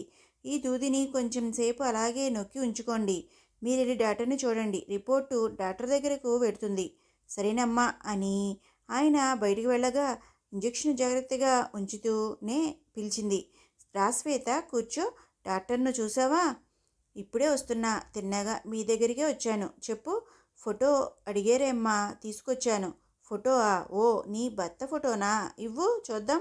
శ్వేత తన చేతిలో ఉన్న పసుపు రంగు సంచి తెరిచి మందు చీటీతో పెట్టున్న ఫోటో తీసి చాపింది. ఇదిగో అమ్మా. తీసుకుని చూసింది వైష్ణవి. సముద్రపు అలల వెనక కనబడగా చుడీదార్లో ఉన్న శ్వేత భుజం మీద చేతులు వేసుకుని ఫోజు ఇస్తున్నాడు అతను. ఎత్తుగా నాగరికపు దుస్తులతో డబ్బుగల ధోరణితో చాలా నిర్లక్ష్యంగా నిలబడుతున్నాడు అతను. ఎటువంటి అలంకారము లేకుండా చాలా సింపుల్గా సహజంగా నిలబడున్నది శ్వేత. ఎంత అందం! ఇది ఎప్పుడు తీసింది? 7-8 నెలలు ఉంటుందమ్మా అన్న శ్వేతని ఆశ్చర్యంగా చూసింది. 1 సంవత్సరం కూడా అవలేదా? ఫోటోను మరొకసారి చూసి ఎదురుగా నిలబడ్డ ఆమెను చూసింది. ఈ కొద్ది నెలల్లోనే ఎలా మారిపోయింది శ్వేత! లావు బొగ్గలు లోపలికి పోయి ఎముకలు బయటకు వచ్చి మొహం పీకిపోయింది. యుక్త వయసు సొంపులు పలు రోజులు ఏడవడం వలన వాడిపోయున్నాయి. నవ్వు కనబడకుండా పోయింది. భవిష్యత్తు గురించి భయమో, జరుగుతున్న కాలఘట్ట బెదిరింపో ఆమెను నిద్రపోనివ్వకుండా చేయడం వలన కళ్ళు ప్రశాంతవంతం కోల్పోయి లోపలకు పోయున్నాయి. ఏమిటి శ్వేత, ఇలా గుర్తు తెలియనంతగా మారిపోయావు? అందము యవ్వనము ఉన్నప్పుడు ఇంకేదీ పెద్దగా తెలియలేదమ్మా. పెళ్ళి అయిన తర్వాతే పేదరికం కనబడింది. పస్తులు ఉండి కడుపు మాడినప్పుడే భోజనం యొక్క విలువ తెలిసింది. అంటే నీ మొగుడు ఏ పనికి వెళ్ళలేదా? లేదమ్మా, నా చెవులుకున్నవి మెడలో ఉన్నవి అమ్మి అద్దె కట్టుకుంటున్నాం. ఇంటికి అడ్వాన్స్ ఇచ్చాం. మిగిలిన డబ్బు ఖర్చు అయ్యేంత వరకు కష్టం తెలియలేదు. తరువాత అతని స్నేహితుడు కొన్ని సమయాలలో సహాయం చేశారు. అతని స్నేహితుడు పేరు ఏమిటి? పూర్తి పేరు తెలియదమ్మా, కానీ ఇతను రాధా అని పిలుస్తాడు. మా పెళ్ళికి కూడా ఆయన మాత్రమే వచ్చారు. రాధాకృష్ణ, రాధాకిషన్ ఇలా ఏదైనా ఉంటుందేమో తెలియదమ్మా. సరే, ఇప్పుడు ఈ రాధా ఎక్కడున్నారు? ఆయన ఇల్లు తెలుసా? ఇల్లు తెలియదమ్మా. పోయిన వారం ఒకరోజు వచ్చారు. అప్పుడే నీ భర్తకి పెళ్ళి అయ్యి వేరే ఊరికి వెళ్ళిపోయాడు. ఇంకా వాణ్ణి నమ్ముకుని ఉండకు. కడుపులో బిడ్డతో ఒంటరిగా ఉండి కష్టపడకు. నీ పుట్టింటికి వెళ్ళిపో అంటూ చెప్పారమ్మా. నువ్వు వెళ్ళావా? శ్వేత సమాధానం చెప్పకుండా తల వంచుకుంది. చెప్పు శ్వేత, వెళ్ళావా లేదా? లేదమ్మా. ఎందుకని? ఒక నెల రోజులుగా భర్త రాకపోయేటప్పటికి నేను మోసపోయాను అని నాకు తెలిసిపోయిందమ్మా. కడుపులో బిడ్డతో ఎలా వెళ్ళాను? కానీ చుట్టుపక్కలున్న వాళ్ళ మాటలు వినలేక మా అమ్మ వాళ్ళింటికి వెళ్ళానమ్మా. ఏం చెప్పారు? నిన్ను చూసిన వెంటనే తిట్టారా? ప్రేమగా మాట్లాడారా? లేదమ్మా, మా ఇంట్లో ఎవరూ లేరమ్మా అంటూ ఏడుపు మొదలుపెట్టింది. ఏం? ఎక్కడికి వెళ్ళారు? నేను పారిపోయిన దుఃఖంతో నాన్న ఉరివేసుకుని చనిపోయారట. అయ్యో! ఆ తరువాత మా అమ్మ, నా తమ్ముడు, చెల్లెల్ని పిలుచుకుని ఊరి వదిలి వెళ్ళిపోయారట. ఇప్పుడు ఎక్కడున్నారో తెలియదమ్మా. శ్వేత ఏడుస్తూనే ఉండటంతో కరిగిపోయింది వైష్ణవి. పోయింది. నా యొక్క చెడు పని వల్ల కుటుంబమే చెదిరిపోయింది. తల బాదుకుంటూ ఏడ్చింది. ఇప్పుడు ఏడ్చి ఏం ప్రయోజనం? ఆ వయసులో మనసును అదిమి పెట్టుకుని జీవించాల్సింది. మనల్ని కన్నవారు మనకు తగిన వాడిని వెతికి తెస్తారని నమ్మి ఓపిగా ఉండాల్సింది. నీ వయసుకు కనబడిన వాళ్ళందరూ సినిమా హీరోలాగే తెలిసుంటారు. ఇతని మొహం చూస్తేనే తెలుస్తోందే. కలరు కలరు డ్రెస్సు వేసుకుని నీ వెనక తిరిగేటప్పటికీ మోసపోయావు కదూ. ఇప్పుడు తెలుస్తుంది. అప్పుడు తెలియలేదమ్మా. కన్నవాళ్ళు కార్చిన కన్నీరే నిన్ను ఇలా కష్టపెడుతుంది శ్వేత. సరే, ఏడవకు. పోతే పోని. ఇక జరగడం గురించి చూద్దాం. మొదట ఇతని పేరేమిటి అది చెప్పు. నాగరాజ్. ఇల్లు ఎక్కడుంది? తెలియదమ్మా. ఏమిటి, ఇల్లే తెలియదా? తెలియదమ్మా, చెప్పిందే లేదు. మరెలా ఇష్టపడ్డావు? మా ఇంటి పక్కన ఇతని స్నేహితులు 4-5 ఉంటున్నారు. వాళ్లతో పాటు ఎప్పుడూ అక్కడే ఉండేవాడు. అప్పుడే చూసుకున్నాము, పరిచయం చేసుకున్నాము, స్నేహంగా ఉన్నాము. ఆ తరువాత ఒకరోజు పెళ్లి చేసుకుందాం అనుకున్నాము. పిచ్చిదానా, ఒకడిని ఇష్టపడి ప్రేమించి వాడి చేతులతో తాళి కూడా కట్టించుకుని ఇదిగో ఇప్పుడు బిడ్డను కూడా మోస్తున్నావు. కానీ వాడి ఇల్లు ఎక్కడో తెలియదు అంటున్నావు. నీలాంటి ఒక మూర్ఖురాలిని ఎవడే మోసం చేయకుండా ఉంటాడు? నేను అడిగినప్పుడు అంతా మాట మార్చేస్తాడు. వాళ్ళ తల్లిదండ్రులు, ఇల్లు, ఊరు ఏదీ తెలియదమ్మా. ఒక మోటార్ సైకిల్లోనే వస్తాడు. అందులో కూడా ఎర్ర రంగులో కపాల ముఖం వేసుంటాడు. ఈ నగరంలో ఎన్నో లక్షల మంది బైకు పెట్టుకుని ఉన్నారు. ఈ గుర్తు పెట్టుకుని ఎలా కనుక్కోగలం? ఇంకేదీ నాకు తెలియదమ్మా. అతను నిన్ను తెలివిగా మోసం చేశాడు. నువ్వే మూర్ఖంగా ఇలా వచ్చి నిలబడ్డావు. అమ్మాయిలకే ఉండే శాపం. రేపు నీకు బిడ్డ పుట్టి నాన్నను అడుగుతుందే, దానికి ఏం సమాధానం చెబుతావు? అది అడిగేటప్పుడు నేను ప్రాణాలతో ఉండను శ్వేత. ఎప్పుడో చనిపోయి ఉండాలి. కడుపులో బిడ్డను మోస్తూ చావడానికి మనసు రావడం లేదు. అదే ఇది పుట్టడానికి ప్రాణాలను అరిచేతిలో పెట్టుకుని ఉన్నాను. ఏం బాగుతున్నావు? ఇప్పుడే ఊరంతా చెడుగా మాట్లాడుతున్నారు. ఇది పుట్టిన తరువాత దానికి అదే అవమానమే కదా జరుగుతుంది. అందుకని నేను కళ్ళు మూసేస్తే నా బిడ్డ అనాథైపోతుంది. ఆ తరువాత అది కాలు జారిన దాని బిడ్డ అని ఎవరూ చెప్పరు. తండ్రి పేరు తెలియని బిడ్డ అని ఎగతాళి చేయరు. అనాథ అనే ఒకే ఒక పేరే. శ్వేత, కోపంగా అరిచింది వైష్ణవి. ఆమె ముఖం కోపంతో ఎర్రబడింది. శ్వేత కొంచెం బెదిరిపోయింది. శ్వేత చూసినంత వరకు వైష్ణవి నర్సమ్మ ఇలా కోపగించుకున్నదే లేదు. అంతెందుకు గట్టిగా కూడా మాట్లాడిందే లేదు. అందువలనే వైష్ణవి నర్స్ పనిలో ఉన్నప్పుడే చెకింగ్కి వస్తుంది శ్వేత. కానీ ఈరోజు నర్సమ్మ దగ్గర ఇంత కోపం రావడం చూసి వణికిపోయింది. నర్సమ్మ, నోరు మొయ్యి. నువ్వు చేసిన తెలివి తక్కువ పనికి నీ బిడ్డ నేరం మొయ్యాలా? నువ్వు బుద్ధి చెడిపోయి నమ్మకూడని వాణ్ణి నమ్మి మోసపోయింది తప్పు. దానికి నీ బిడ్డ శిక్ష అనుభవించాలా? కన్న తల్లి లేకుండా ఒక బిడ్డ జీవించడం ఎంత కష్టమో తెలుసా? దీనికి బదులు ఈ బిడ్డ కడుపులో పడిన రోజే చంపేసుండొచ్చు కదా. అమ్మా, నన్ను మాటలతో చంపకండి. నాకు మాత్రం ఈ బిడ్డను అనాథను చేసి వెళ్ళాలని ఆశగా ఉంటుందా అనుకుంటున్నారా? మరెందుకని నోటి వెంట ఆ మాట ఎందుకు వచ్చింది? నేనేం చెయ్యను. ఇంటి యజమాని ఇల్లు ఎప్పుడు ఖాళీ చేస్తావని అడుగుతున్నారు. ఎందుకు అద్దె ఇవ్వలే? అతను వెళ్ళిన తరువాత నాకు రాబడి ఎక్కడుందమ్మా? ఇంతవరకు అడ్వాన్స్ డబ్బులో తగ్గించుకుంటూ వచ్చారు. ఈ నెల నుండి దానికి కూడా దారి లేదు. ఈ లక్షణంలో నేను బిడ్డను కని ఎక్కడికి వెళ్తాను? ఆ బిడ్డ ఆకలి ఎవరి దగ్గర చెయ్యి జాపను? నా కానుపును చూడ్డానికి కూడా ఎవరూ లేరే, నేనేం చేయగలను? శ్వేత గుండెల మీద కొట్టుకుంటూ ఏడవడంతో బెదిరిపోయింది వైష్ణవి. ఇదంతా ఎలా ఆలోచించకుండా వదిలేశాను? ఈమె ఆకలికే ఆహారం లేక ఎండిపోతుంటే తరువాత బిడ్డనెలా పెంచగలదు? ప్రసవం అప్పుడే కదా తల్లి తోడు ఎంత ముఖ్యమో మనేది తెలుస్తుంది. ఎవరూ లేకుండా ఈమె ఎలా బిడ్డను కని? భగవంతుడా, ప్రసవంలో ఈమెకు ఏమీ కాకూడదే, ప్రాణాలతో బయటపడాలి. అవసరమైన ఆహారం లేక శరీరం ఎండిపోయి అవసరమైనంత ఉదరం లేకుండా పొందే. మొదట ఈమె ప్రాణాలతో బయటపడాలి. తరువాత మంచిగా బిడ్డను పెంచాలి. దానికి వీడిని కనిపెట్టాలి. ఇతను ఏలుకోవడానికి ఒప్పుకోకపోతే ఇతని కుటుంబీకుల దగ్గరకు వెళ్ళి వాదించాలి. ఏమైనా సరే ఇంకొక బిడ్డను మన కళ్ళెదుటే అనాథ అవనివ్వకూడదు. ఖచ్చితమైన నిర్ణయంతో తన హ్యాండ్ బ్యాగ్ను తెచ్చింది. జీతం తీసుకున్న డబ్బు కట్టగా ఉంది. అందులో నుంచి 5,000 రూపాయలు తీసింది. ఇంకా ఏడుస్తున్న శ్వేత ముఖాన్ని తుడిచింది. ఏడవకు, పోయిన దాని గురించి ఏడవడం కంటే ఇక జరగాల్సిన దాని గురించి మాట్లాడదాం. నర్సమ్మ, నీ ఇంటికి అద్దెంత? 2,000 ఇదిగో ఇందులో 3,000 ఉంది. మొదట అద్దె ఇచ్చేసి మిగతా డబ్బుతో పచారీ సరుకులు కొనుక్కో. లేదమ్మా, నాకెందుకు? ఇది నీకు కాదు, నీ బిడ్డకు. ఇక నువ్వు బిడ్డ కోసం జీవించే ఉండాలి. నర్సమ్మ, ఆల్రెడీ ఒళ్ళు బలహీనంగా ఉంది. టైంకు కరెక్ట్గా భోజనం చేస్తేనే డెలివరీ సులభంగా అవుతుంది. అర్థమవుతుందా? సరేనమ్మా, ఇక దేని గురించి బాధపడకు. ఇది నీకు 7వ నెల. 9వ నెల శ్రీమంతం చేయడానికి నీ అత్తగారింట్లో నిన్ను చేర్చడం నాది బాధ్యత.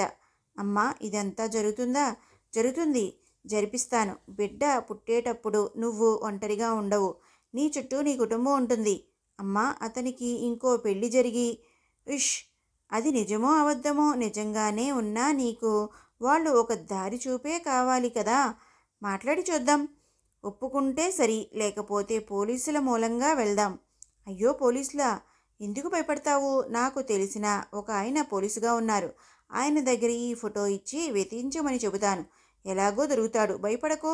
ఇదంతా జరుగుతుందో లేదో కానీ మీరు చెప్పేటప్పుడు చాలా ధైర్యంగా ఉందమ్మా. ఇదే ధైర్యంతో ఇంటికి వెళ్ళు. నీ భర్త గురించి ఎవరైనా అడిగితే ధైర్యంగా చెప్పు. ఉద్యోగరీత్యా బయటికి ఊరు వెళ్ళారని. ఎవరి ముందు పిరికిదానిలా ఎడవకు. సరేనమ్మా, మనలాంటి అమ్మాయిలకు మనోబలం కావాలి. అది ఉంటే దేనినైనా ఎదుర్కోవచ్చు. సరే అమ్మా, ఇక మీదట పిచ్చితనం కానీ జీవితం గురించి ఆలోచించకు, మాట్లాడకు. కరెక్ట్గా తిను, మందు మాత్రలు వేసుకుని రెస్ట్ తీసుకో. ఎలాంటి సహాయం కావాలన్నా జంకు లేకుండా నన్ను అడుగు.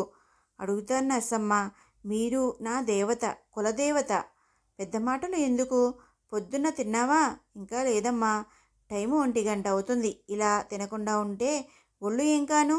1 నిమిషం ఉండు అన్న వైష్ణవి టేబుల్ మీదున్న లంచ్ బాక్స్ను తీసుకుని వచ్చింది. శ్వేత, ఇందులో వెజిటబుల్ పులావ్ ఉంది, మా అమ్మ చేసింది, చాలా రుచిగా ఉంటుంది, తిను. వద్దమ్మా, ఇది మీ భోజనం, తిను. నేను క్యాంటీన్లో తింటాను. ఏంటమ్మా మీరు చెబితే వినండమ్మా. అదిగో ఆ కిటికీ దగ్గర కూర్చో, మాట్లాడకుండా తిను. నేను ల్యాబ్ వరకు వెళ్ళొస్తాను. సరే అమ్మా. సంకోచిస్తూనే తీసుకుంది శ్వేత. ల్యాబ్కు తీసుకువెళ్లాల్సిన బాటిల్ను సేకరించుకుని బయలుదేరుతున్నప్పుడు టేబుల్ మీదున్న ఫోటో కంటికి కనబడింది. మొదట దీన్ని జాగ్రత్త చేయాలి. సాయంత్రం ఇంటికి వెళ్ళేటప్పుడు దీన్ని 4-5 ప్రింటులు తీసుకుని వెళ్ళాలి. అప్పుడే మనిషికొకటి ఇవ్వచ్చు. ఫోటోను చూసింది. చాలా నిర్లక్ష్యంగా నవ్వుతూ ఉన్న ఆ నాగరాజును చూస్తున్నప్పుడు రక్తం వేడెక్కుతుంది. పళ్ళు కొరుక్కుంటూ అతన్ని కోపంగా చూసింది.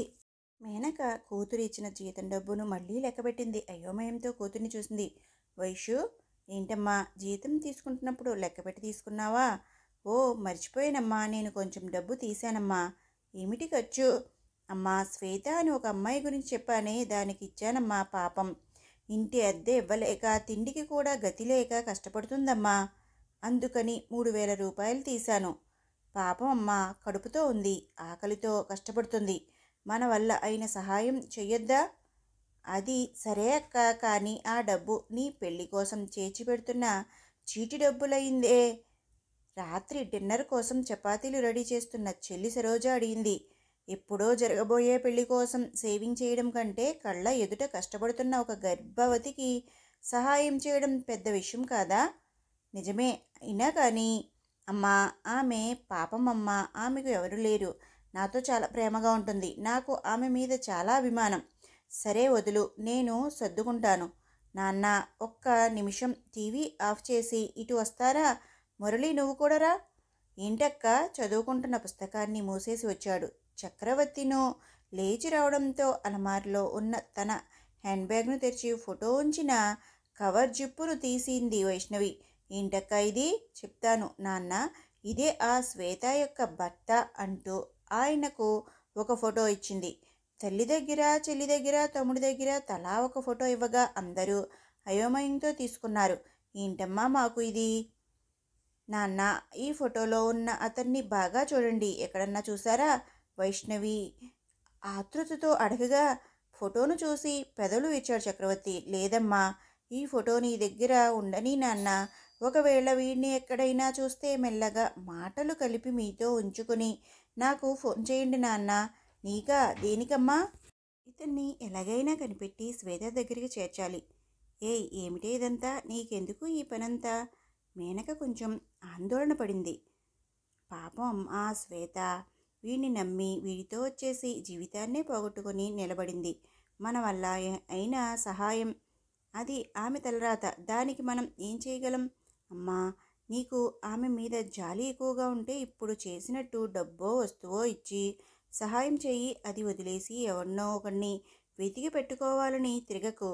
అమ్మా, ఇప్పుడు ఆమె గర్భంతో ఒంటరిగా నిలబడింది. ఇలా వదిలేసి వెళ్ళిన వాడిని వదిలిపెట్టొచ్చా? ఏమండి, ఇది ఏదేదో అవుతుంది. అదే కదా వైషు, మనకెందుకమ్మా ఈ పని? ఏమిటి నాన్న మీరు? ఆమె దగ్గర నేను ఎంతో సమ్మకంగా చెప్పి వచ్చాను. వీడిని కనిపెట్టి ఇవ్వకపోతే ఆమె జీవించడానికి దారి లేక చచ్చిపోతుంది. అయ్యో, ఆ తరువాత ఆ బిడ్డ అనాథ అయిపోతుంది నాన్న. అలా ఏదీ జరగకూడదు. తప్పు చేసింది అతను కూడా కదా, వాడు మాత్రం తప్పించుకోవచ్చా? ఇదంతా దాని సమస్య. ఇందులో నువ్వెందుకు తలదోర్చడం? ఇలా అవతలి వాళ్ళ ఎలా పోతే మనకెందుకు అంటూ జీవించడం ఒక జీవితమా అమ్మ?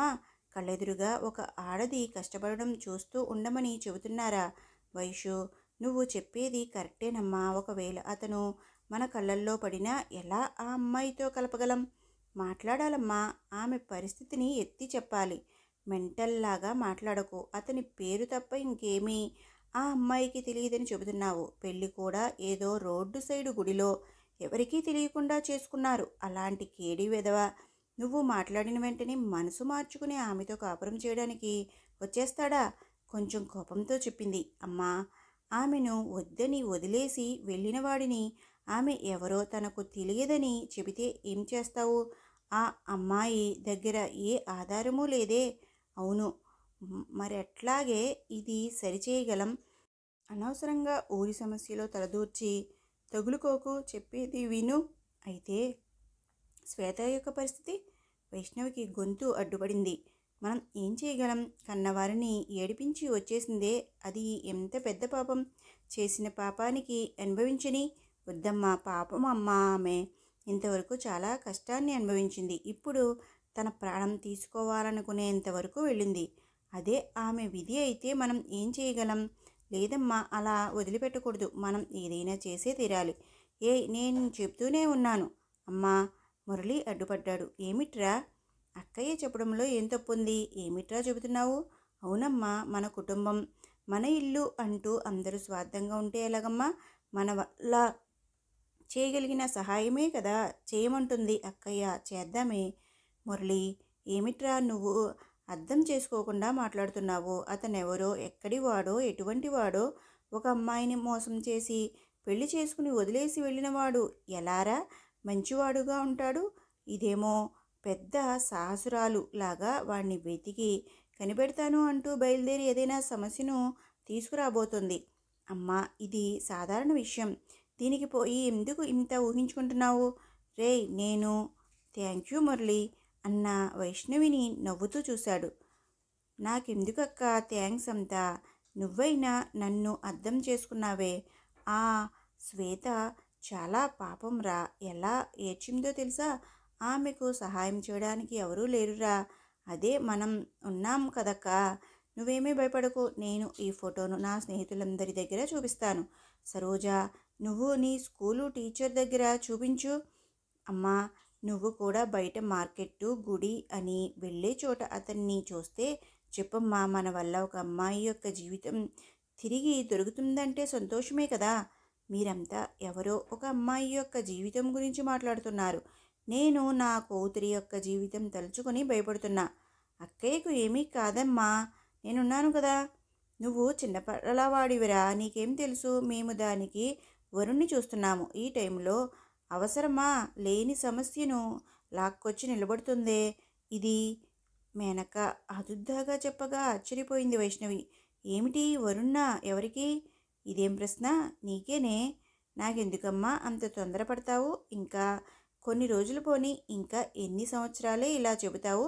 నీ చెల్లికి కూడా పెళ్ళిడు వచ్చింది. అమ్మా, ఇదిగో చూడు, ఇక మీదట నీ మాట వినదలుచుకోలేదు. నోరు మూసుకుని మేము చూసే వరుడితో తాళి కట్టించుకో. ఏమ్మా, నేనేమన్నా పెళ్ళే వద్దని చెప్పానా? కొన్ని రోజులు పోనీ. చాలు చాలు, ఇన్ని రోజులు పోతే పోనీ. ఇక మీదటైనా మేము చెప్పేది విని నడుచుకో. మేనక గట్టిగా చెప్పింది. సరేమ్మా, నాకు 2 నెలలు అవకాశం ఇవ్వండి. దేనికి? శ్వేత యొక్క భర్తను కనిపెట్టి ఆమె దగ్గర చేర్చిన తరువాత మీరు ఏం చెప్పినా వింటాను. అంతవరకు నన్ను ట్రబుల్ చేయొద్దు. చూసారా, నేను ఇంత చెప్పినా ఇది చెప్పిందే చెబుతుంది చూడండి. దాని మనసులో పెద్ద సామాజిక సేవకురాలు అని అనుకుంటుందా? మేనక, కోపగించుకోకు. అది ఇంత దూరం దిగి రావడమే పెద్ద విషయం. ఏంటండి మీరు? ప్రశాంతంగా ఉండు. మనమేమన్నా వరుణ్ణి చేతిలోనా పెట్టుకున్నాం. నిదానంగా ఓర్పుగా వెతికి అన్నీ తెలుసుకుని మనం ఒక పక్క వరుణ్ణి వెతుకుదాం. ఇంతలోపు అది ఆ అమ్మాయి భర్తను కనిపెట్టని అన్న తండ్రిని కృతజ్ఞతతో చూసింది వైష్ణవి. థ్యాంక్స్ నాన్న, చాలా థ్యాంక్స్. కానీ ఒక విషయం వైష్ణవి, అతను ఒకవేళ దొరకకపోతే నువ్వు దాన్ని కారణం చూపి నీ పెళ్లికి అడ్డం తెలుపకూడదు. తెలుపన్నాన్న. అతన్ని వెతికేది నా తృప్తి కోసం. నా కళ్ళెదుట ఒక గర్భిణి కష్టపడడం చూసి ఆమెకు ఏదైనా సహాయం చేయాలి. ఆమె బిడ్డ అనాథ అవ్వకూడదు. ఇంత ప్రయత్నం చేస్తున్నా. ఈ ప్రయత్నంలో జయం కలగవచ్చు, ఓటమి కలగవచ్చు. కానీ దానికోసం మిమ్మల్ని కష్టపెట్టను. నాకు నా కుటుంబమే ముఖ్యం నాన్న. అంతకన్నా ముఖ్యం అమ్మను ఒక్కరోజు కూడా బాధపడనివ్వను. కూతురి మాటలతో అంతవరకు అయోమయంలో ఉన్న మేనక మొహం కొంచెం వికసించింది. వైష్ణవి తల్లి దగ్గరికి వెళ్ళి అమ్మే ముఖాన్ని పట్టుకుని తన వైపు తిప్పుకుంది. నేను చెప్పింది మీకు ఓకేనా అమ్మా? ఇలా అంటే ఎలా? సరేనే అని సంతోషంగా చెప్పు. సరేనే అన్నది మేనక నవ్వుతూ. అమ్మంటే అమ్మే, నా ముదులమ్మ. హలో, ఇదేమిటి ఇల్లా లేక చేపల మార్కెట్టా? ఇలా గోల చేస్తుంటే ఎలా చదువుకోను? లోపలి రూములో నుండి చేతిలో పుస్తకంతో బయటికి వచ్చింది శృతి. నువ్వేమిటి ఇంతసేపు చదువుతూనా ఉన్నావు? మేము మాట్లాడుకున్నదంతా కూర్చుని ఉంటున్నావే అన్నాడు మురళి. ఇలా గట్టిగా మాట్లాడుకుంటే చెవిలో పడదా? వచ్చే వారం నాకు పరీక్షలున్నాయి. నన్ను చదువుకొనివ్వండి. సరేనే, చదువులు తల్లి, చదువు. స్టేట్ ఫస్ట్ వస్తావా చూద్దాం. అదంతా 400 మార్కులు కూడా తీయలేని నువ్వు చెప్పకూడదు. నువ్వే ఒక మొద్దుమొహానివి. వాగుడుకాయ గాడిద.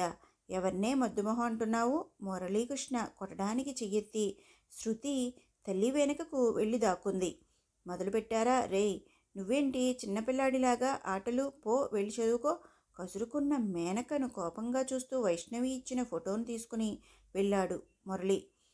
వైష్ణవి నవ్వుకుంటూ మిగిలి ఉన్న ఫోటోలను తీసుకుని లేచినప్పుడు ఆమె ఫోన్ మోగింది. ఈ టైంలో ఎవరు ఫోన్ చేస్తున్నారు ఆలోచిస్తూ టేబుల్ మీదున్న మొబైల్ తీసింది. హలో వైష్ణవి సిస్టర్, నేను సంధ్య మాట్లాడుతున్నాను. ఏమిటి సంధ్య, ఈ టైంలో ఫోన్ చేశావు? సిస్టర్, మీరు కొంచెం వెంటనే బయలుదేరి ఆసుపత్రికి రాగలరా? సంధ్య స్వరంలో కనబడిన ఆందోళన వైష్ణవి మనసులో కలత ఏర్పరిచింది. ఏంటి సంధ్య, ఏదైనా అర్జెంటా? అవును సిస్టర్, ఆ శ్వేత అనే పేషెంట్ ఇక్కడ అడ్మిట్ అయింది. మిమ్మల్ని వెంటనే చూడాలని ఏడుస్తుంది. ఏమిటి? వైష్ణవి చేతిలో ఉన్న ఫోటో కిందకు జారిపోయింది. ఏం చెబుతున్నావు సంధ్య? శ్వేతకేమైంది? ఈరోజు మధ్యాహ్నం కూడా చూశానే.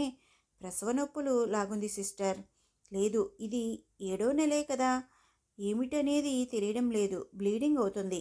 క్రిటికల్ పొజిషన్ అని డాక్టర్ చెప్పారు. ఆమె ఏమో మిమ్మల్నే చూడాలని ఎక్కువగా ఏడుస్తుంది. మీరు ఇదిగో ఇప్పుడే వస్తున్నా అని ఫోన్ కట్ చేసి లోపల గదిలోకి వెళ్ళి హ్యాండ్ బ్యాగ్ తీసుకుని పరిగెత్తింది. ఫోన్లో ఎవరమ్మా అడిగింది తల్లి. అమ్మా, నేను వెంటనే ఆసుపత్రికి వెళ్ళాలి. అన్నీ వచ్చి చెప్తాను. ఆలస్యమైతే వెతకకండి.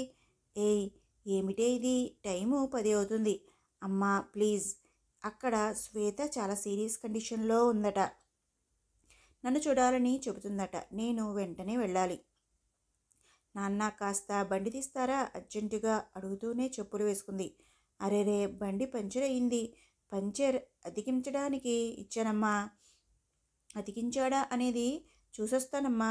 వద్దు నాన్న, టైం అవుతుంది. నేను ఆటో పుచ్చుకొని వెళ్ళిపోతాను. అక్క, ఈ టైంలో ఒంటరిగా ఎలా వెళ్తావు? ఉండు, నేను వస్తాను అంటూ మురళి చొక్కా తొడుక్కొని బయలుదేరాడు. ఆందోళన చెందుతున్న మనసుతో రోడ్డు మీదకు వచ్చి నడవసాగింది వైష్ణవి. వైషు, ఏదైనా అవసరమైతే ఫోన్ చేయమ్మా. మురళి చూసుకోరా?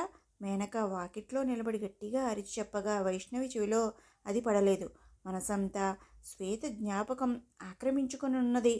ఏమైందో అంతా నమ్మకంగా మాట్లాడేసి వెళ్ళిందే. ఇంతలో ఏం జరుగుంటుంది? ఆమె గర్భసంచి బలహీనంగా ఉన్నదని డాక్టర్ చెప్పారే. ఒకవేళ ప్రీమెచ్యూర్ డెలివరీ ఏదైనా అయిపోతుందా? ఆమె ప్రాణానికి. వైష్ణవి ఒళ్ళు జలధరించింది. మిగిలిన కథ నెక్స్ట్ పార్ట్లో చూద్దాం.